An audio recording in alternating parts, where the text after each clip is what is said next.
Excited to introduce Jeremy Allestad. I first heard about Jeremy I'm having a problem with the connection. Make sure your phones are off or on silent.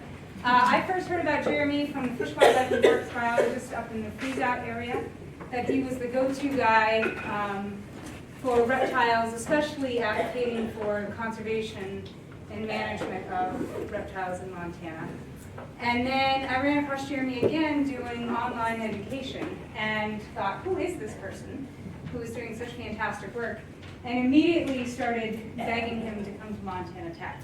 And it could not have been at a more perfect time because we have the natural history of the vertebrate class that's studying reptiles. And one of the harder things to study in Montana are reptiles because they are finicky about their temperature and tend to, oops, turn your phones off, turn mine off, and tend to hide during winter. So when we're trying to educate, we're using a lot of pictures. So we're particularly excited about having live specimens. Having live specimens, have us all lined up. What's even funner is sometimes they like to poke out in the middle of December if it warms up enough, and they sit in the den, and these Montana snakes are weird. They're, so.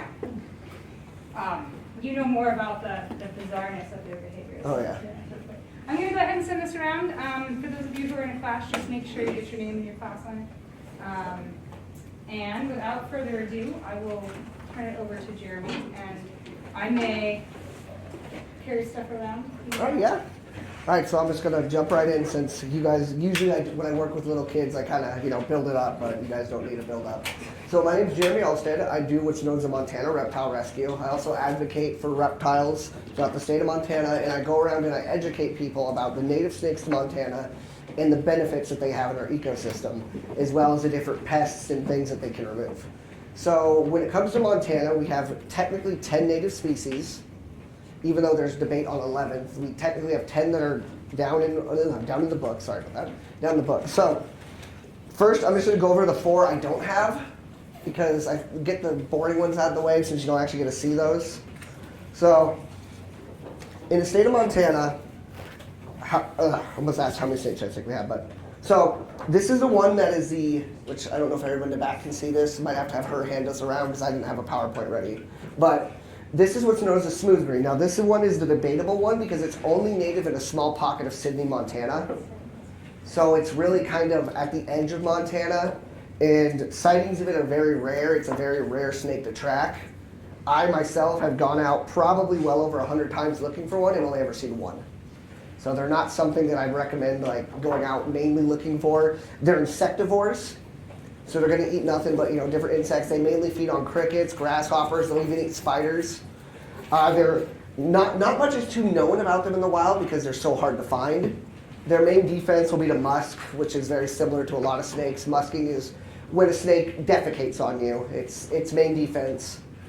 And when I get through the Montana snakes, you're going to hear me say that a lot. That musking is going to be a very big thing because they do musk all the time. Montana snakes, I literally just got musked by her king snake. So. Montana snakes, they like to poop on you. So these guys, they're not too prominent, not too common, but they do exist in Montana, so I always cover them first because, yeah, they're here, but they're really rare and you're not really going to see them. Now, onto the funner one. I actually had one of these, but he passed away this year. This is the North American racer, also known as which, if anyone here is native to Montana, you might have heard blue racer, green racer, yellow belly racer, eastern racer. They're all the same. Its technical name is North American Racer, though if you go into a book, you're going to get 5 or 6 different names. Oh, yeah, that should be a good idea. You are awesome. I'll just, I'm going to think it there. Just pass the garters too, because the 2 that aren't here. But when it comes to racers, their main diet is going to consist of insects, small rodents, even fish. Now, their main defense is a little different than what you see the smooth green. They will musk on you if they feel threatened. But they're also known to kind of put up what people call the Cobra Defense, where they'll kind of perch up and they'll strike up at you, kind of giving out the idea that, hey, I'm a venomous snake, don't you touch me, I'm going to hurt you. They're pretty harmless, but they put on a big act. Now, they do live in massive groups, and I mean, you can find 5 of them to you can find 80 of them. They range in pretty big groups, and they're not the brightest of snakes. They aren't too intelligent. They'll run out in the road and get killed a lot. They're not like a rattlesnake where when it knows there's danger, it's going to go away. he's probably going to come back in a minute and see if the danger's still there, which usually leads to them dying a lot. And it's why humans kill them a lot, is because if a tractor goes by once, they're going to probably come back and see what the tractor was, and then they're going to get hit on the secondary backing. So, but luckily for them, they reproduce very well, and they have no endangers going on. They're perfectly actually in some areas they're overpopulated, because they're kind of like, I call them the rodent of snakes. They just reproduce. So, and then mainly they will eat eggs if they get a hold of small bird nests, anything that's on the ground. Though it's very rare for them to eat bird eggs because of mainly being a predator. Every now and then you will find them up in like little dove nests that are hidden up in the corners of rocks, and they'll just be sitting up in there just devouring whatever they get. Especially with the invasive birds. Whenever they show up, they don't seem to understand how the snakes work, and the snakes can get up in their nests and eat their eggs. So, I'm going to go on to the fun ones now. Oh, how's that going? No, if there's an empty bag, should we worry? Yeah, it's the backup bag. It's the backup bag in case somebody poops. Somebody always poops. So, I was like, does anybody actually know what this is? Anyone know snakes? All right. There you go. This is the western milk snake. Also gets called the pale milk snake. This is Montana's native milk snake.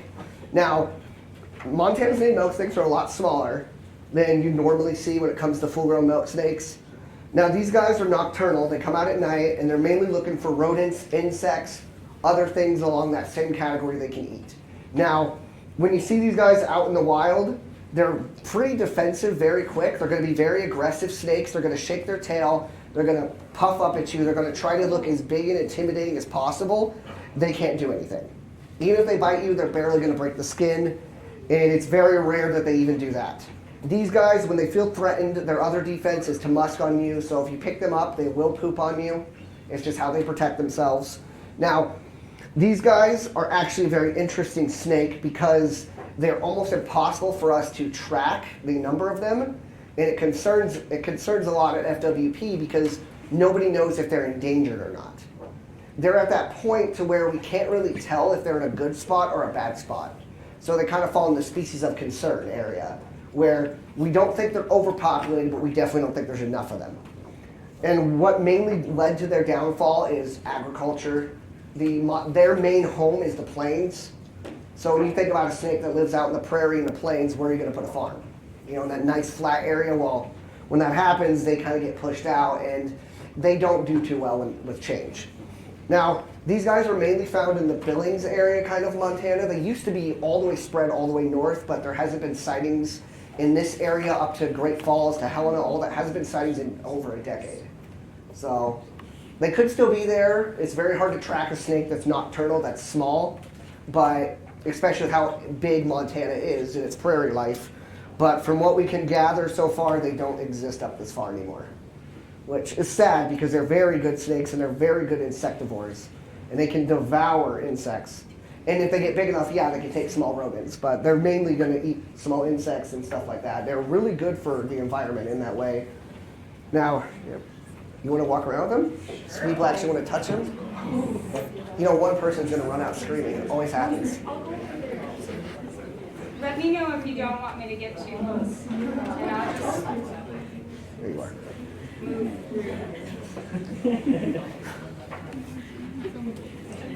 I promise he's only ever bit me once. That's the reassurance.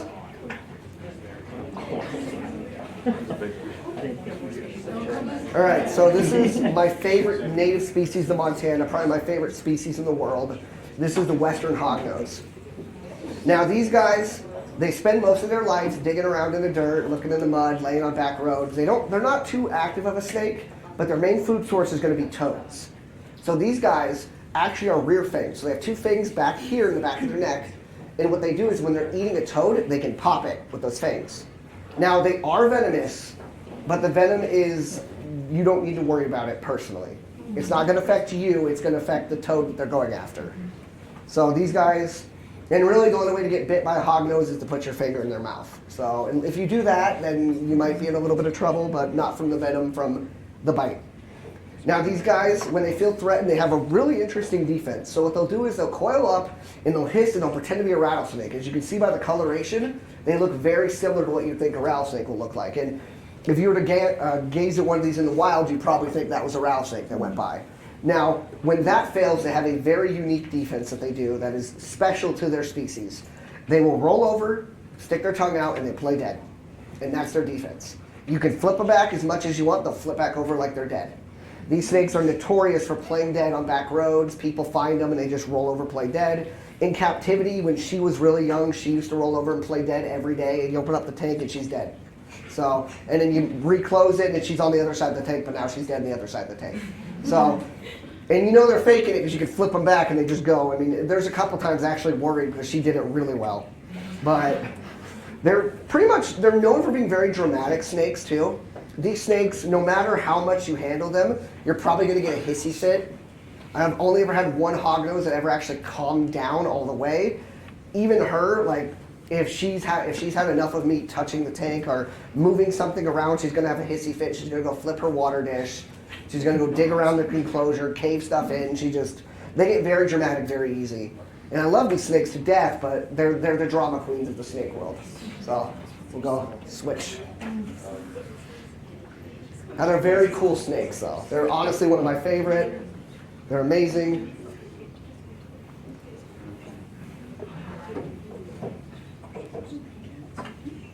It's like the hognose is awesome.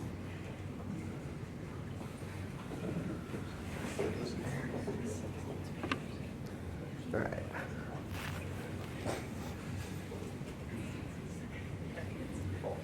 So it's going to be kind of a 2-for-1 here. Get one first though. Come on, let him go. Thank you. So, this is what Montana refers to as the terrestrial garter snake. However, if you go pretty much anywhere else in the world, they're going to refer to it as the wandering garter snake. Now, come into play, they're pretty much wanderings. There's almost no difference between them. It's just, when it comes to reptiles, and I'll kind of go over this now, because I'm going to mention multiple names for multiple species. Reptiles haven't really been the biggest on being named properly, being properly, moderated. So what you get when it comes to these guys is you get people that don't understand that, let's say someone in a different state calls it this, well, someone in a different state calls it this. Well, those are now the technical names across all the states for everybody's got their own name. So even though everybody tries to come together and come up with a name, it never works out that way. So you can go to one state and they'll be called one thing, you go to the next state and they're called another. It's the same snake, it just has a different name. So these guys are mainly pescatarians, so they're mainly going for fish. Now they live along the riverways, and what they'll do is they'll sit out in the river and they'll come around and they'll wait for fish to come by, and you can actually see these guys, they'll sit in the water and their heads will just stick out like this. And the whole body's submerged, but the head's just sticking out. And they're waiting. And the moment something moves, you see them dive real quick, and then they got a fish. Now they will eat worms and other stuff like that you find along the river, but they're mainly looking for fish. They're kind of known for basically stealing people's fish from their lines. These guys are, if anyone ever has been to Great Falls, we have a place called Giant Springs down there, and every time you cast out, you might have one of these coming after your fish. And they'll do that. They'll come right up and they'll take it right off the line. And they're little brats, aren't they? That's how you got caught. It can range. So with them, sometimes they're known for going for you can see them as gorging on minnows. Other times I've seen them take a fish that's 2 times their size and they shouldn't be trying to take it. They're opportunists. So if they think they can eat it, they'll try. Not all the time does it work. I've watched one before for hours sit there in the water and just try everything in his might, but he couldn't do it. It was just way too big. And then he just spit it back out in the water. And then he went for another one. So they're going to try. If they can catch it, they're going to go for it. Or if it washes up, they're going to go for it. But they're not the brightest. They're kind of like, I like to say they're like the racer. There's a lot of them, so that's why they survive. Now these guys are kind of known for, when it comes to mating, are known for mass groups. Now, you ever seen like the videos of the giant balls of snakes? That would be these guys. So what you get is you usually get one female and a bunch of males that come wrap around that female, and you get a giant ball of snakes. Now, you normally only see that in snakes like the racer and the garter snakes here in Montana. You won't really see that in anybody else. So what benefits these guys is they're kind of dumb, but their numbers benefit. They're able to reproduce very well. Now, a lot of people might think, what's the benefit of a snake that eats, fish? If we're fishing or there's other animals that eat fish, well, You see, in a lot of areas, fish can become overpopulated very fast. And where these guys are mainly found is in areas where you usually get a lot of either like creeks or rivers running into the water, where you get a lot more, aquatic life than you normally see. A lot of different diversity. And it's good to have something that can come out there and pick stuff off. Now, yeah, they can get a healthy fish, but mainly when you see these guys, you're going to be grabbing those weak ones, which honestly is going to help out the ecosystem as a whole, survival of the fittest type deal. Now, these guys, they're not too picky though on anything when it comes to fish. Any fish will do. Even some of the invasive fish, I've seen them grab and eat, which is interesting, but they're able to do it. Now, these guys though, if you do come across them in the wild, they can bite. It's rare. If you ever pick them up, they can bite you, but their main defense is they're going to musk. So these guys are just going to poop on you. They are notorious for it, and I promise you they are the worst smelling snake out of all of them. I don't know what, it's probably the fish, yeah. But they're terrible smell. And that's how they deteriorate predators, because their idea, and it's kind of over the idea of musk, if a bird comes down, if you were an animal and you bit something and it pooped in your mouth, you wouldn't want to eat it. So it works. I mean, it talks you out of it very fast. It talked me out of wanting to ever try that, so. Now, this one here is a little bit different. It's same species in a way. So this one comes down to what I call the conspiracy theory snake. So this is what is identified as a melanistic garter snake. So basically all black. Now, this is debated in the community here in Montana if this is its own subspecies or not. So I won't get into that morally area because I personally think it is, but then there's some people who don't, and then you'll get into a wildlife debate for 3 hours about why it is, why it isn't. But to note, these guys do exist, and there's small pockets of them throughout Montana. And they appeared in this really beautiful jet black. And honestly, they're gorgeous snakes. Now, they're going to eat and do everything he does.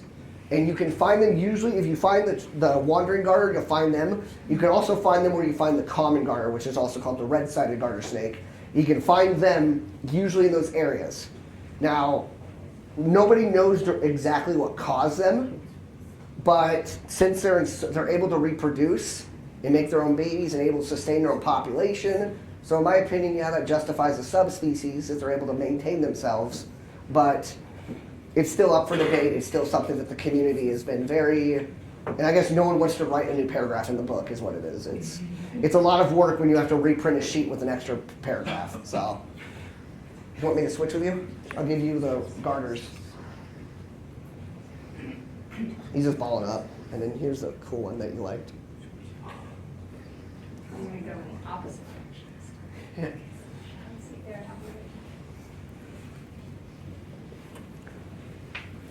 Fun fact, the first few shows I did with that black one, he pooped on me every time. We went through 20 shows of just getting constantly pooped on. Now he doesn't care, but I had to learn 20 times that he cared.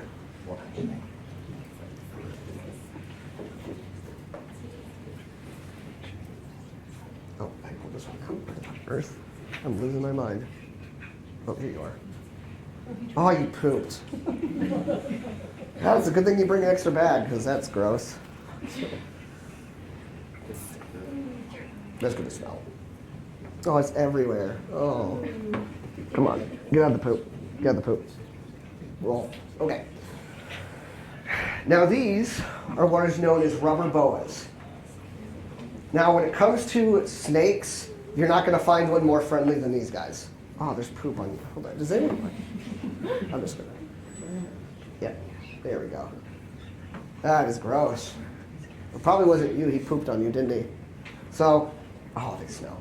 All right.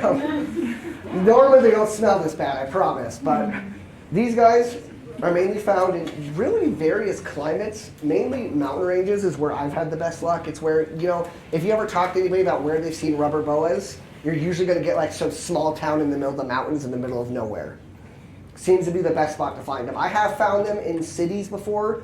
Out on the edge of Great Falls, I have seen them. But usually it's in areas where it's a little bit cooler. Now what's weird about these snakes is they like it a little bit colder. They're not going to come out and they're not going to bask in heat. As you can kind of tell just by looking at them, they're not really meant for coming out and basking in a lot of heat. These guys spend most of their life underground. And their main food source is rodents. So they're going to go around and they're going to, but what they do is interesting. They go into a pinky mouse's, or mom's nest, and they raid all of her babies. So they come in and they kill and eat all the babies.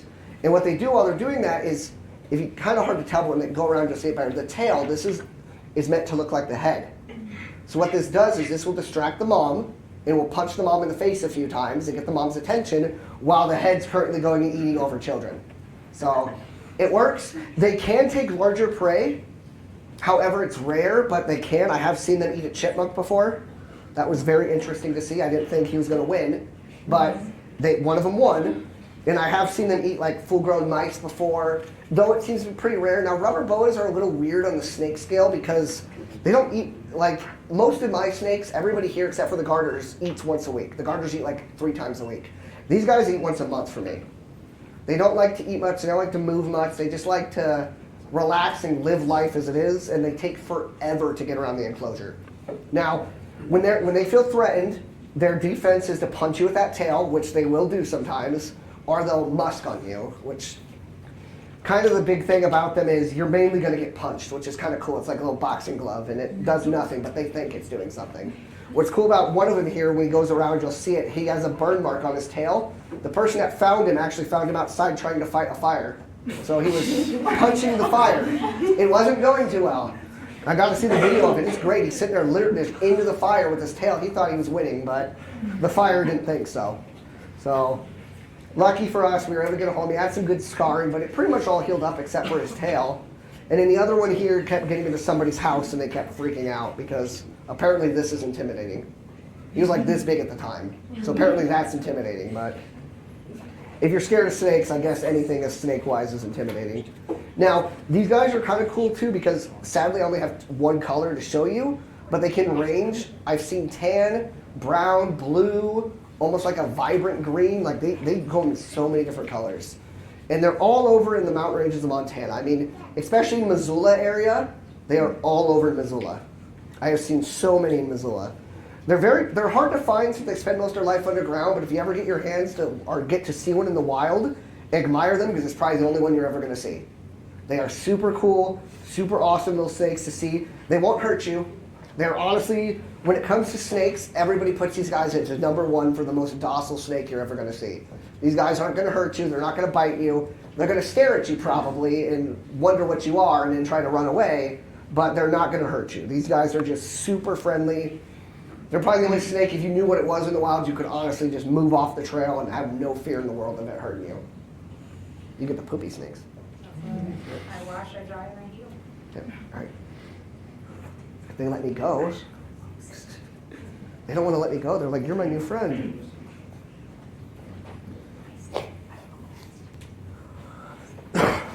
We're getting to my favorite one. Well, other favorite one. Stop. Go.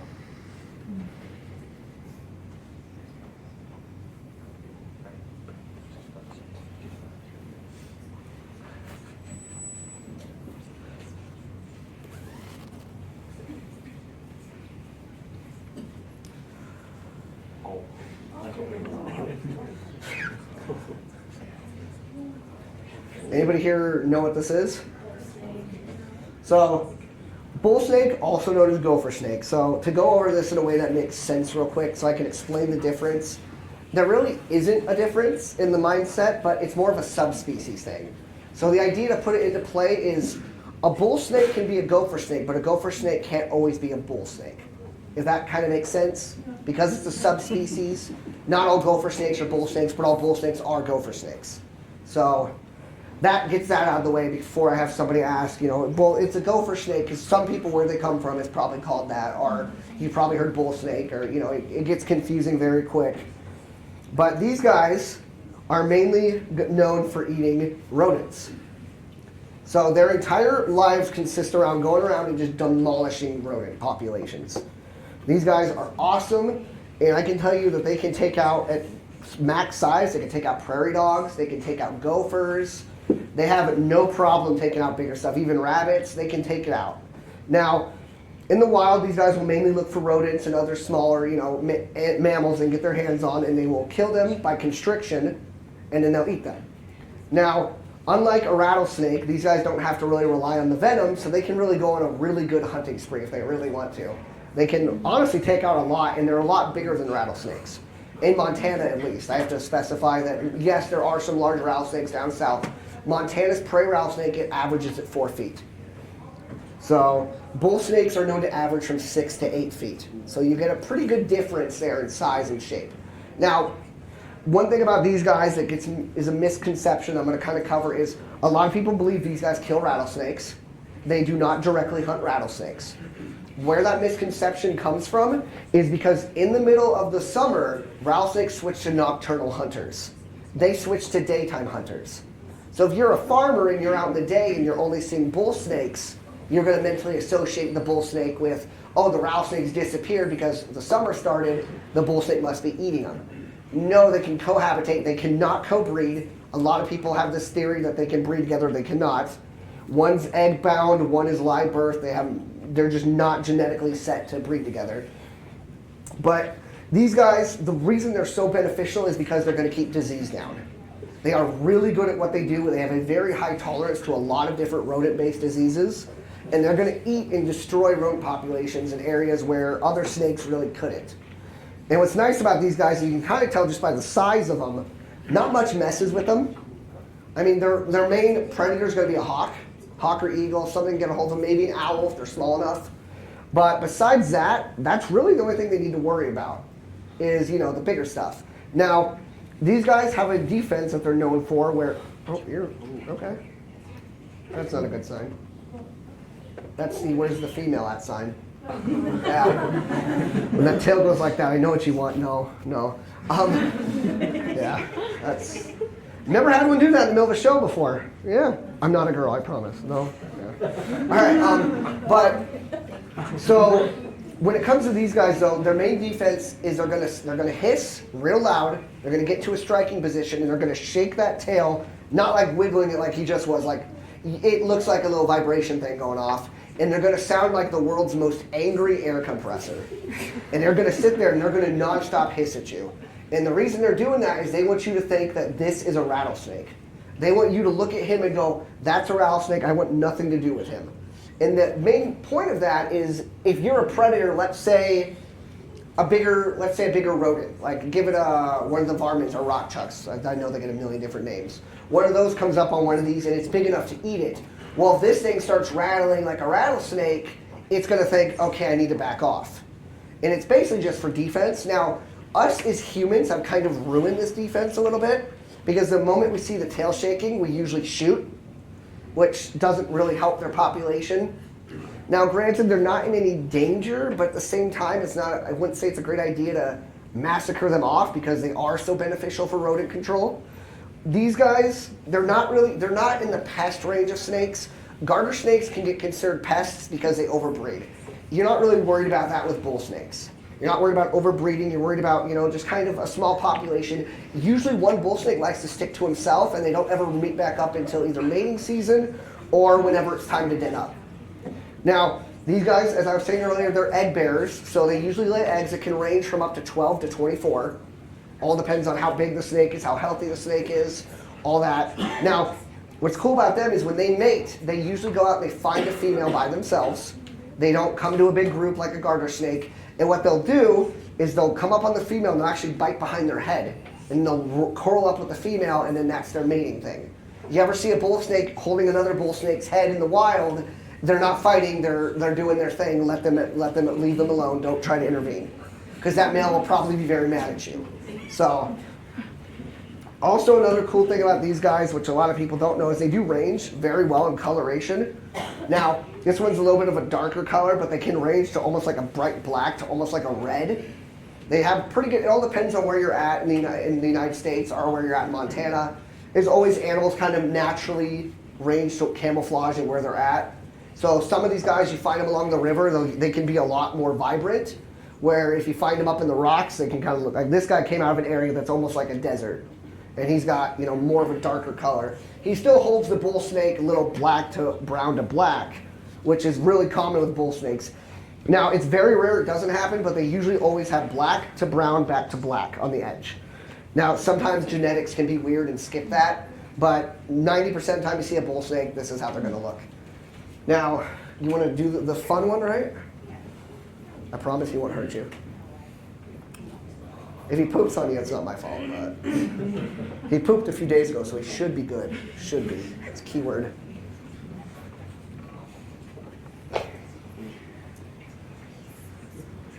I'm going to put the rubber boas in a big bag.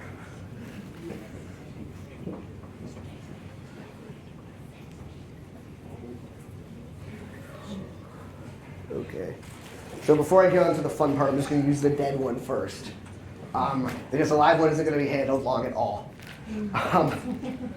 Prairie Rattlesnake. So this is the fun one. Poor guy. These are the fun snakes, all right? These are the ones that everybody panics when they see. These are the ones that somebody's uncle will tell you they were chased 20 miles by. These are the ones that someone will probably tell you they were 20 feet long. I've heard that. I was at an FWP thing and a guy told me a 28-foot bull snake and he's watched a 30-foot rattlesnake fight. I wonder what movie that was, but I don't think that happened in nature. Now, rattlesnakes kind of get the bad name because they're venomous. If they bite you, they're going to put venom into you. That's what they do. That's how they defend themselves. His defense is to pretend to be one. Other defenses are to actually bite you and put the venom in. Now, when rattlesnakes feel threatened, they will rattle. That is not a sign of aggression. That is a sign that they are worried or scared. They're letting you know, hey, I am here. Please do not kill me. That rattle is your warning. They're not doing it because they're angry at you, because they want to fight you. They're doing it because they want you to know, I'm here, I'm in this spot, you need to leave me alone. Now, the big misconception with rattlesnakes is that they will chase people. There are no documented cases of this ever. Granted, there has been people who say it. I don't believe it's impossible for something along those lines can happen. Usually if a rattlesnake goes the same way you're going, it's because its hole's that way. If you move out of the way, I guarantee that snake will go right past you because he's going home.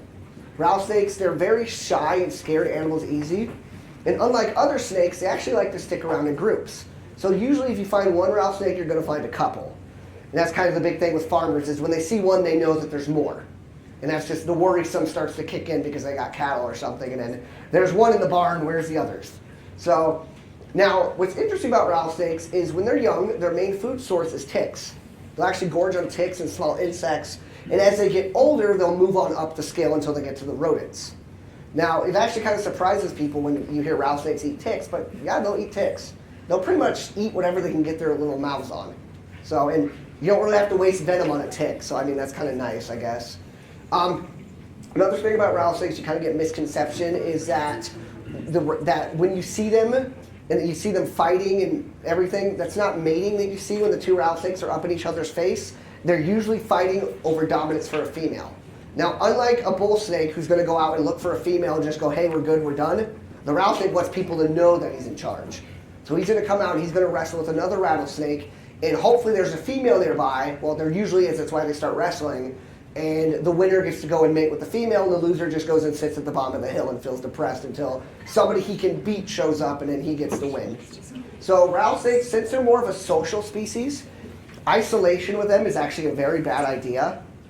It is really, I'm kind of guilty of this because I have one that's been in captivity for 10 years, but he was born in captivity, so I get the excuse.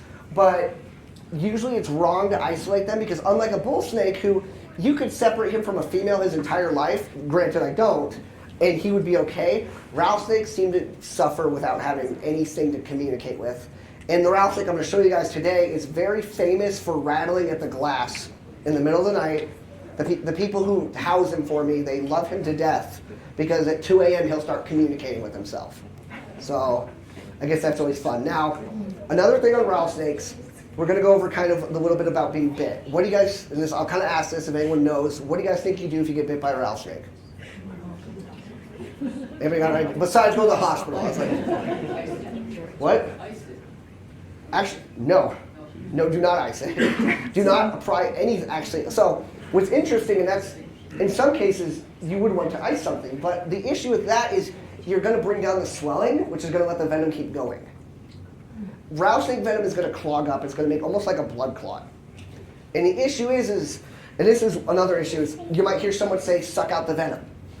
Well, that doesn't do anything because If you go to suck out venom, all you're sucking out is residue. The venom is already in your bloodstream. It's already done what it needs to do. It's already doing what it needs to do. Another issue with sucking it out is now you just put bacteria into an open wound on your foot. So now not only do you have venom, but you could have added something else to the cocktail of bad things. Oh, I'm just going to hold him first. Yeah, oh, I love him.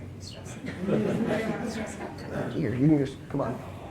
You don't want to do this? No, he's like, I just want to be out. I want to be free. I can keep, I just didn't want to. Oh no, I got him.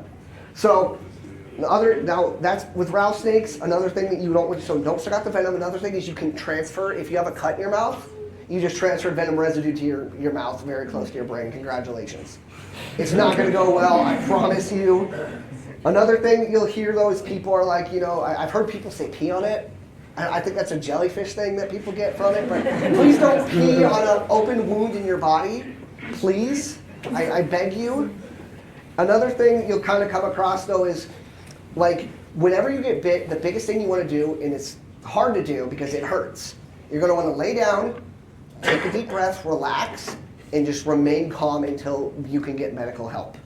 You don't want to try running to a nearby vehicle. You don't want to try panicking, because if you get your blood flow going faster, you're going to get that venom going quicker. Now, if you are miles in and you do need to get to a vehicle, it's as hard as it's going to be, remaining calm can be the difference between losing a finger and losing a hand. So it all comes down to that. It all comes down to you have to try to remain calm, and it's very difficult. In a situation where you feel like you're in life or death, you're probably going to panic. It's human nature to panic.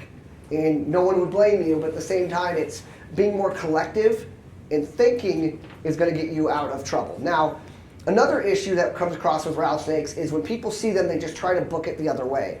Earlier, I told you guys they like to be in groups. There's actually a true story of a girl that saw one and ran and fell into 7. So, always, if you are going to escape the vicinity of a rattlesnake, always make sure you know where you're going. Because if you go over the hill and there's more, you might have just put yourself in a worse situation than before. Granted, she somehow did not get bit. Do not know how she managed that.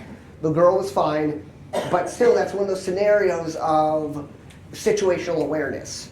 If you run from something, you can run into something much worse. It's the same concept I always think of, like if you see a bear, don't fear the animal, respect the animal.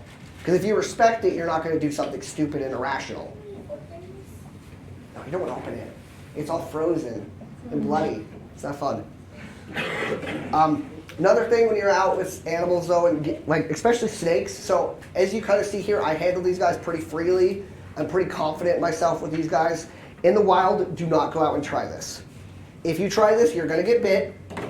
I guarantee you one of these is going to take a nice chomp out of you, or they're going to poop on you, and you're going to hate it, because that smell does not come out for a long time. And if it gets in the clothes are ruined. I just promise you that. It's not coming out. Musk is a terrible smell. And even these guys can musk if they feel threatened. So, and almost every snake you'll ever encounter, I actually don't really think there are any that can't musk.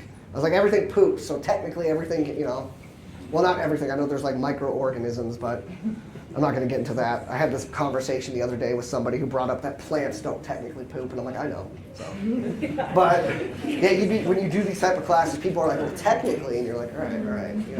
Yes, I know that plant is not pooping, but. Now, interesting enough with snakes, which you probably all knew this, all snakes are carnivores. You're not going to find a snake that's going out and enjoying lettuce. Now, I actually, in my life, I have met someone who tried to make their snake vegan and it died. So, that is a true story that I couldn't believe happened, but she wondered why he wouldn't adapt to it while he's not meant to process it. His entire life depends on meat. He's going to want those rodents, he wants, those crickets, those grasshoppers. He does not care at all about your, really nice salad that you made him. He's not going to enjoy it. He's not going to be happy with you. So, on another note with snakes too, is some people here might be like, all right, well, I've gone out in the wild and I've caught snakes before. I've dealt with snakes in the wild. If you are going to go out in the wild and you want to come across snakes, I recommend that you do it safely and you do it intelligently. If you go out and you're wanting to see a garter snake on a trail, you want to pick it up. I say, first of all, personally, I say leave it alone. But if you're going to interact with it, know what it is. If you cannot identify the snake you are looking at, then you shouldn't be touching it. if there's even a doubt of hesitism in you, don't pick it up. Because if you hesitate, it could be a rattlesnake. And I've seen people before, and I personally didn't experience this, but there was years back where a girl who ran a pet store in my city told me that they had a little kid come in and say they caught a little garter snake and pulled out a baby rattlesnake. And it was sitting in his hand, coiled up, and it was angry as all get out. And I mean, we're talking a newborn rattlesnake. So the kid was very lucky. So they took it back, put it in a bucket, swapped it with an actual garter snake, and he didn't know the difference. But still, you always want to be careful because you never know. Now, break kind of another urban legend that is kind of true but kind of not, rattlesnake venom. People always say that the babies are more venomous. Technically, no, the adults have more venom, but the babies can't control it, so they're going to release more. So usually when you get bit by a male, you're getting an adult, you're getting a warning shot. But if you get bit by a baby, they don't know how to control it, they're going to put everything into you. Now, rattlesnakes, naturally, as I was saying, they're shy. If you see them in the wild, just leave them alone. They're not going to hurt you, you're not going to hurt them, just let them go on their way. If you ever feel like your life is in danger from a rattlesnake, obviously do what you must. But personally, I've never had a situation where I've ever felt that I was in danger. I've had rattlesnakes go over my shoes before to get away from me, and I was wearing just shoes, and they didn't nip me. They just went for it. So they want to get home, they want to be safe, they want to go home and say hi to their friends, they don't want to die. And the same thing with these guys is if you find them in the wild, they're going to hiss, they're going to puff at you, they're going to shake their tail, and the moment you walk away, I guarantee these guys are going to haul for the hills. They don't want anything to do with you. So before I get to the rattlesnake, any questions? Anybody got anything that they want to ask? I was heard when they shed their skin, they get more aggressive or something. Okay, so shedding, that's actually a good point to bring up, thank you. Shedding, usually when a snake is in shedding, they're, as people necessarily say, blind. They're not really blind, but they have limited vision. This causes the snake to be a little bit more aggressive because it doesn't know what is coming up on it. Its idea is if it's in shed, that's the perfect time for something to kill it. So they're going to be a little bit more defensive. Sometimes you get snakes that are in shed that don't care if you even touch them. They're like, whatever. Most of the time, though, if you try to touch a snake in shed, they're going to try to get away and they're going to strike and be a little bit more aggressive in the idea of they're trying to defend themselves more because they're more vulnerable right now. And especially right after they shed, their skin is still, recovering. They're very vulnerable. Snakes don't like to be messed with in any circumstance, especially when they feel vulnerable. What time of year do they shed? All year. You could, it's all depends on the snake. You could come out one day and there's 15 shedding, and the next day there's another one shedding, and another one. It's completely random, completely it's all about what they're eating, how much sun they're getting, how much all that, how much are they growing. It's all the snakes thing. You can come out middle of summer, find sheds. You can come out early summer, find sheds. All year round they're going to be shedding, except for obviously the winter when they're not growing. Now, in the winter, snakes will brumate, which is kind of their version of hibernation. Now they go down into the ground, and unlike animals, like you think a bear, they eat a lot, and then they go sleep it off. These guys don't really sleep it off. They just go underground. They kind of almost like freeze over. They slow their body down to almost a halt. So they don't actually need the food or other things to live. The body's pumping so slow that it's basically like you're slowing your aging down, which is really cool, actually. I wish we could do that. I could sleep the winter away and never have to worry again, but I don't have that cool ability. So, yeah, you're happy about that face. I know, I'm sorry. Now, another thing real quick I always cover is, you guys, which probably everyone here knows, but the tongue, it's how they pick up scent, it's how they pick up direction to go. It's not really as much of scent as it is giving them direction of scent. They can still smell, but that tongue is going to help them go. When you see the fork come out, something's on the right side goes like this, they go, okay, it's there. And I go this way to eat it. Or if it's left, I go this way. Or if it's behind me, I turn back around and I flick my tongue out again. All this is him trying to go, okay, hey, I just want to smell everything. He doesn't want to fight. It's not a thing of him just trying to lick you. I've had someone believe that their snake was giving them kisses. No, he's trying to see what's going on. Now, he can see naturally. Snakes are not blind naturally. They have very good eyesight. But when you live on the ground, eyesight really doesn't matter too much when there's giant weeds around you. You're not really going to rely on being able to see when you can only see a couple feet. So how many of the snakes do infrared or heat sensing? Like the rattlesnakes, I think. Rattlesnakes, yes, they have pits and they have the heat vision, well, night vision as people like to call it. So they see it infrared, which is why they're actually nocturnal, is because it's hard, they can't use that ability during the summer in the daytime because it's too bright out. But when the sun goes down, you can start seeing stuff infrared. Really, when it comes to Montana, that's the only one you're going to see that has the ability to do that. And even then, they still, rattlesnakes can hunt in the day because they still have eyesight, they still have the smell, but that gives them the nice one-up at night. Also gives them the nice one-up of knowing where a predator is at night. Because if you can see stuff before it sees you, you're in a lot better situation. Where these guys are mainly relying on the fact that they act like a rattlesnake to survive. And these guys, they do get picked off by hawks pretty commonly. Like I've seen it a lot when I'm out in the field, and I'm so upset because I just missed him like 2 minutes, and then all of a sudden a hawk's flying away with him. And I have to watch one of these when you get a hawk grab at it, rip it, and dropped it. Didn't actually get it. He didn't come back, so the snake went down in the hole, and I ended up digging that snake out and gave him medical treatment. He wasn't too excited about it, but he ended up recovering, so I was proud of myself. All right, any other questions? Are there any snakes around you? What? Are there any snakes around you? Which ones Butte. are So, native here? okay, in this area, you can find actually a decently mix. I guarantee you here, plains garter snakes, the greater plains, you can find probably the terrestrial, or also called the wandering. Any swampy areas around here, I guarantee you'll find common garters. And then you're gonna find your basics, your bull snakes, your rattlesnakes, your racers. And in where we're at in elevation and everything, you'll probably find rubber boas too. Not as commonly because they're way underground, but they do pop up every now and then. So you guys basically get almost everything. We have rattlesnakes at this elevation? Oh yeah, you get rattlesnakes at this elevation. A lot of, yeah. People think you're too high. I guarantee you, they might not be the most prominent species here, but they're here. Oh yeah, here's the. Did everybody get a chance to see the frozen rattlesnakes? Yeah, no one wants to give it a picture, but. I mean, it's weird to think because, and this was the big thing, is like out in sluice boxes, Montana, you're talking a very high up elevation. I mean, the top of the mountains, and there's rattlesnakes up there. They're rare, but they're there. And it's funny because I had a girl, years, she lived there, she's like, I've been here 22 years, never seen one once. Next day, there's one in the driveway. She was yelling at me, she's like, you planted this. I was like, no, I don't know where you live, but. All right. Here's the fun part.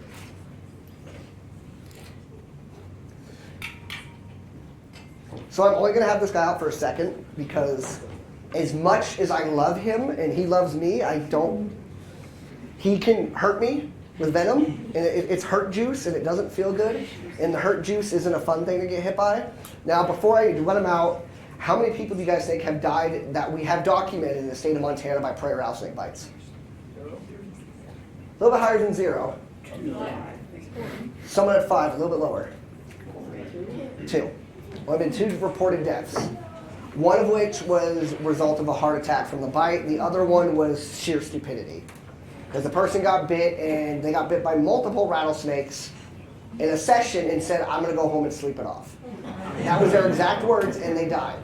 So dying by a prairie rattlesnake is very rare. It can happen. I'm not saying it's impossible. They're very low in the venomous scale, but they are still dangerous because usually bites can result in the loss of a limb or severe nerve damage. Yes? How long does it take for them to resupply their venom? It depends on the snake and the size. It depends on how much they use. I mean, normally if you get bit by a snake, give it 12 to 24 hours and it'll be back up and running. But it all depends. I mean, if you get hit by a baby, you might have to wait the full 24. Sometimes when the bigger ones can barely tap you, and then they got venom to spare. Because one of the big issues that people have sometimes is they think if it bites one person, it's done. Not always. If it bites one person, it might still have venom for the next. It might not have let much venom out. And especially older rattlesnakes are really well known for getting a little bit of venom and then saving it for either the prey or another predator. They don't like to use all their venom in one go. And the main reason is you're not worth it to them. Unless they feel like they're going to die, you're not worth dropping all the venom into because why waste your only defense on something that you don't know if it's going to try to kill you or not? They're really weird about it. Sometimes though you'll get some that no matter what, they barely bump you and all of a sudden they're just squirting venom into your foot. They have no reason, but others are very cautious. I've noticed the older they get, the smarter they seem to be about that. The older ones are very hesitant. They don't like to use their venom much. The younger ones, they're gonna splurt. They're gonna go all out. So This is my fun part. Yeah. Do you want to bring it in front, or do you want to go? I'm gonna do it back here just so I can have like control of the situation. Because what? You want to? Come here. Just stay out of the range of blast range, right? So whenever I do this, I always go like from all angles because I want to make sure I can see everything. Hey, bud. How you doing? Hey, you want to come out? These people want to see you. You are not happy. I know you've been in the bucket for 2 hours, 3 hours. Come on. I'm going to let you come out on your own, and then I'm just going to get you. Come on. Come on. I'll bring him up. Don't worry. You guys will be able to see him. But he's kind of, he's taking his deer sleep. There's a lot of new smells. So he's just sitting here with his tongue flickering. He doesn't know what to think right now. All right, come on. Sometimes you are really good at this. Other times, not so much. Now, he doesn't rattle much because he's really used to people, which could be a bad thing. I don't know when he's angry at me. Now, if you kind of see me backing away and moving around like this, I'm trying to give him space. I want to respect him. He is venomous, and I want to let him know that I don't want to get into his personal bubble. If I can get you to come out. Come on. You were so good this morning. Like, literally, you didn't want to go anywhere. You were just like, I'm just going to be a butt. But come on. Come on. Here we go. Here we go.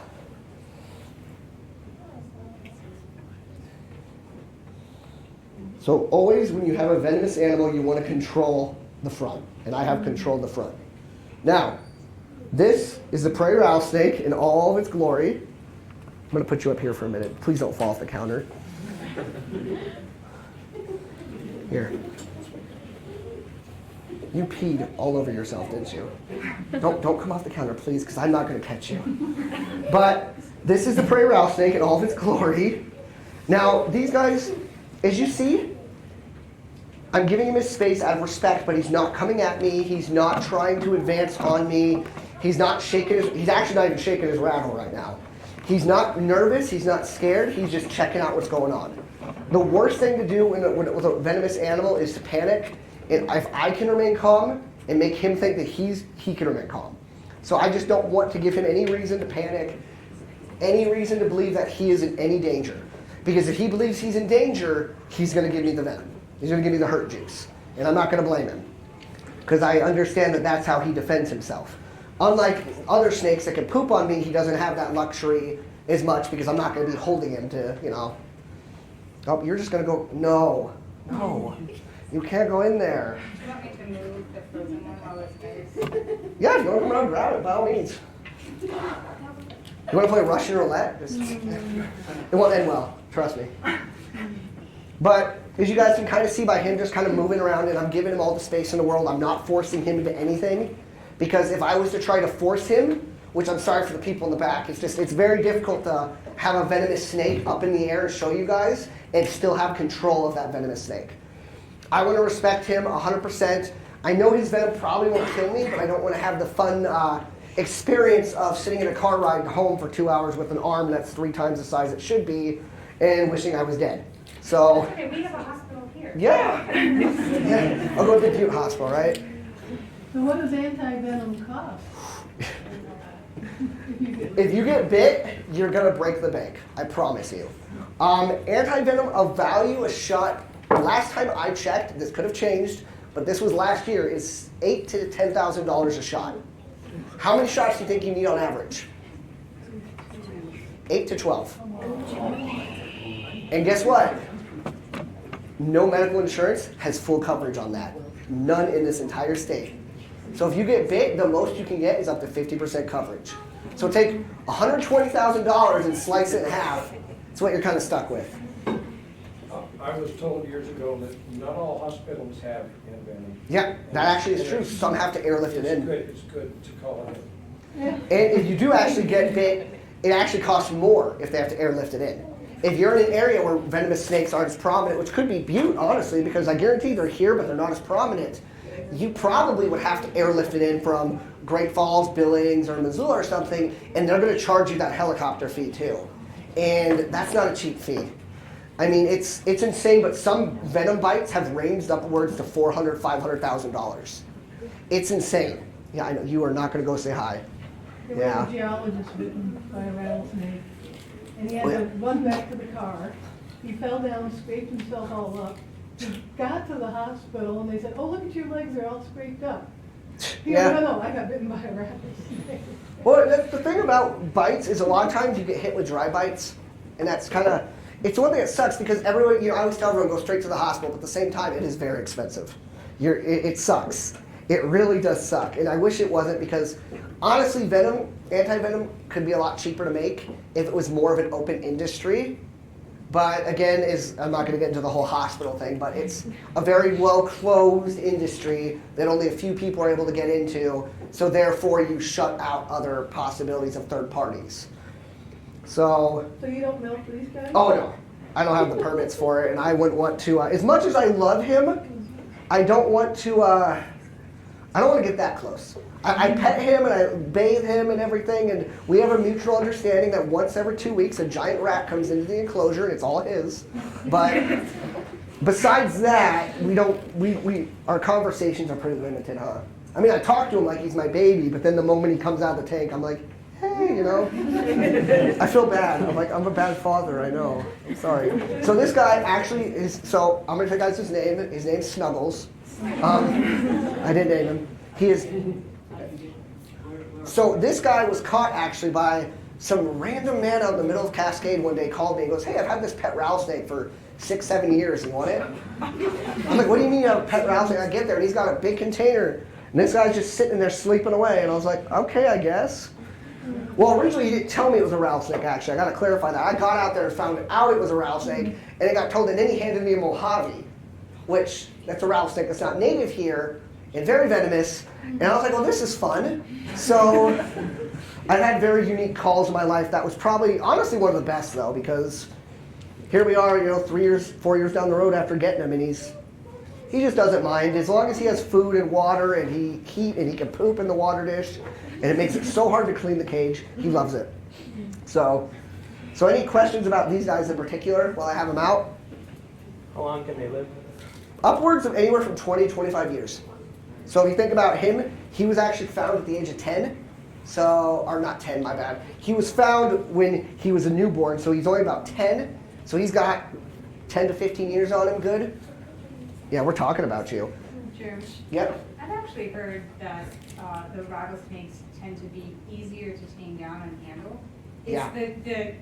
the drama, if you do get bit, it's worse, but if they're easier. Yeah, they are, yes, they are easier to tame down. I wouldn't recommend it, though. I mean, that's happening. Yeah, I was like, yes, you can tame this thing down and handle it. I bet you, I'm not going to do it, but I guarantee I could probably move him around and be okay. But at the same time, I just want to always give him that respect. The respect of he's a wild animal, and he has the power to make my day a living hell, and I'm going to let him stay away because of that. So as I kind of wrap him up, if anyone wants to come up and look at any snakes as we're heading out, you're more than welcome. Any final questions before I wrap it up? Yes? What's the biggest rattlesnake you've The biggest rattlesnake I've ever seen? It'd be about a little bit above average, 5 feet, which that's the largest I've ever seen, and I've never seen any bigger than that. Was that a prairie rattle? Yep, that was a prairie rattlesnake. This one is a little over 50 inches. Yeah. They really don't get bigger than 4 feet. It can happen, but it's very rare. It's just nature being weird. But these guys, Montana snakes, besides the bull snake, are all pretty small naturally. We don't have like the 6-foot diamondbacks, which that's nice actually, because wow. Anybody else before I wrap up? All right. Are you comfortable taking another snake out if anybody in particular wants to see them? Yeah, if anybody else wants to see another one as we're getting ready to leave, you're more than welcome. I'm going to put him back first, obviously. Before everybody gets up and goes, I want to put him back. Because if he panics, I panic, and then he gets upset, and I get, him upset isn't what we want. Everyone else can be upset. He can't be upset. All right. Hey, bud. You're going to hate me for this because you just got comfy.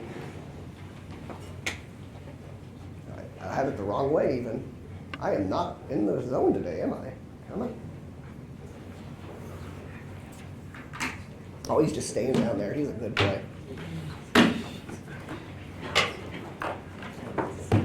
All right. So thank you guys for coming. Glad you guys enjoyed.